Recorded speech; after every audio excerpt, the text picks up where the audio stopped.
Pemirsa, mantan istri Okan Cornelius, Lee Sachi, mendatangi Polsek Limo kemarin sore. Kedatangan Lee ke polsek tersebut terkait adanya dugaan kehilangan barang-barang berharga miliknya saat masih berada di rumah Okan di kawasan Cinere, Jakarta Selatan. Kejadian itu bermula saat Lee dan Okan tengah menjalani proses cerai.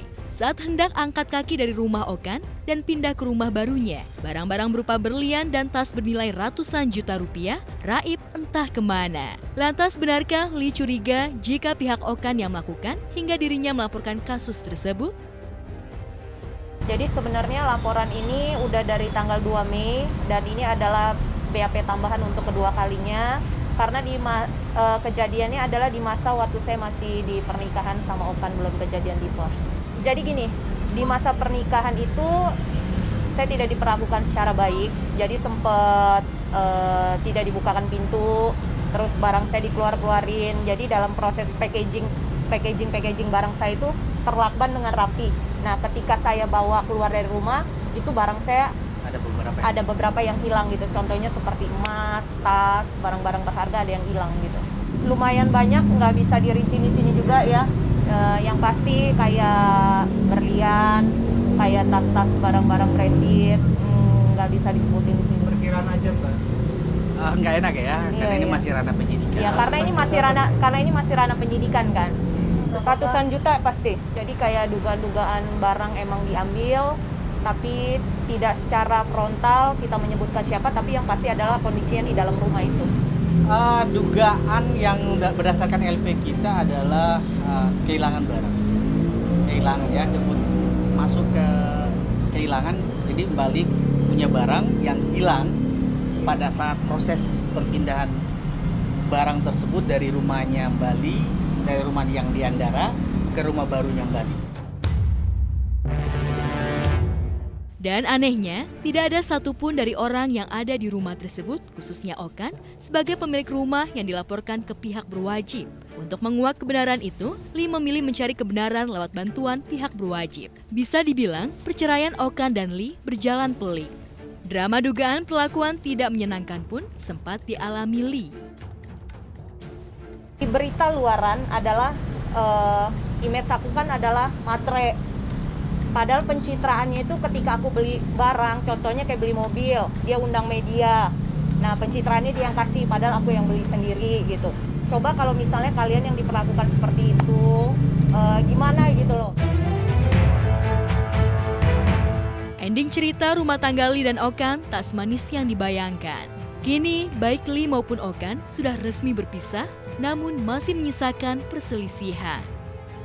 Kalau secara maki-maki itu sering banget, dan kemarin juga di sidang divorce udah kita serahin semua ke pengadilan. Jadi murni putusan divorce itu adalah hanya percekcokan, nggak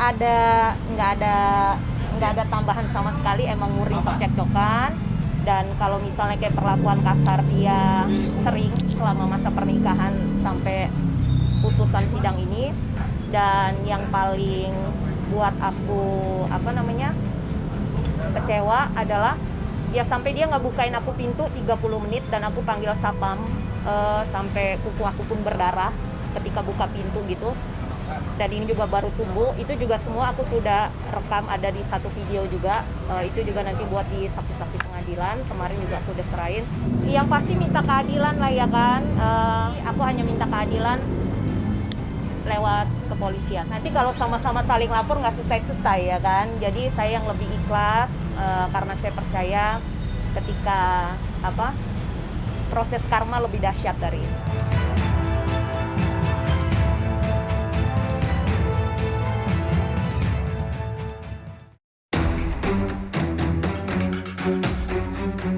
Kasus dugaan penipuan terhadap travel umroh yang menimpa Oki Agustina akhirnya berakhir. Oki didampingi tim kuasa hukumnya mendatangi Polres Jakarta Pusat untuk mencabut laporan. Pencabutan laporan yang diserahkan Oki pada 1 Maret 2019 itu pun memantik pertanyaan besar. Lantas, apa yang membuat mantan istri dari pelaksana tugas Wali Kota Palu, Pasha Ungu itu mencabut laporannya? Jadi sebenarnya dari awal kita melaporkan ini karena tidak ada niat baik. Yang kita tunggu selama ini adalah kan dari niat baiknya dari pihak travelnya. Makanya kemarin ngobrol sama bagus, ya udah yang penting dia sudah dengan baik.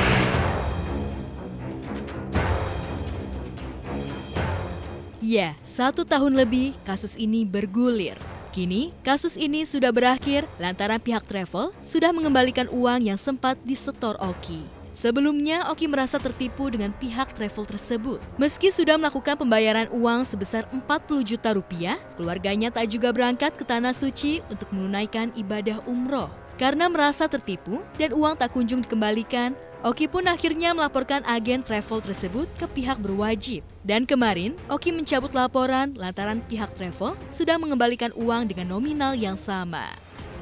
Dealnya adalah aduan, pihak travel sepakat mengembalikan uang klien kami sehingga pada hari ini ditandatangani nota kesepakatan bahwa untuk saling berdamai. Kalau kerugiannya kemarin kan memberangkatkan 2 orang, keluarganya Mbak Oki sama Mas Gun ya. Jadi kerugian untuk umroh itu sekitar 40 juta. Permasalahan ini memang sudah bergulir cukup lama. Drama saling lapor ke pihak berwajib pun mewarnai permasalahan ini. Dan kini, niatan baik yang dilakukan pihak travel itu disambut baik oleh Oki, hingga akhirnya proses pengembalian uang itu pun terjadi. Baik Oki maupun pihak travel sama-sama sudah berdamai dan mencabut laporan masing-masing. Pihak travel ini yang kita duga itu tidak memberangkatkan jamaah umroh milik klien kami, Oki Agustina dan Gunawan Dwi Cahyo, itu hanya karena teknis dan itu dapat diselesaikan. Saya dengan klien saya sudah membuat nota kesepakatan damai untuk tidak saling menuntut terkait permasalahan ini. Dan dari bulan April, bulan lalu semenjak COVID itu ada, sebenarnya kesepakatan damai itu sudah bisa direalisasikan namun tertunda sampai hari ini baru bisa selesai. Lantas benarkah dengan kejadian ini, baik Oki maupun Gunawan sempat mengalami trauma? Dan benarkah dalam mencari agen travel perjalanan umroh, Oki dan Gunawan bakal lebih selektif lagi agar terhindar dari hal seperti ini? Ada trauma sendiri gitu. Pasti sih gitu, karena ya gimana ya, kita kan mau niatnya kan mau ibadah gitu kan, gitu dikasih cobaan kayak gitu, tapi ya kita sih ngambil hikmahnya aja lah. Mungkin lain kali harus lebih hati-hati.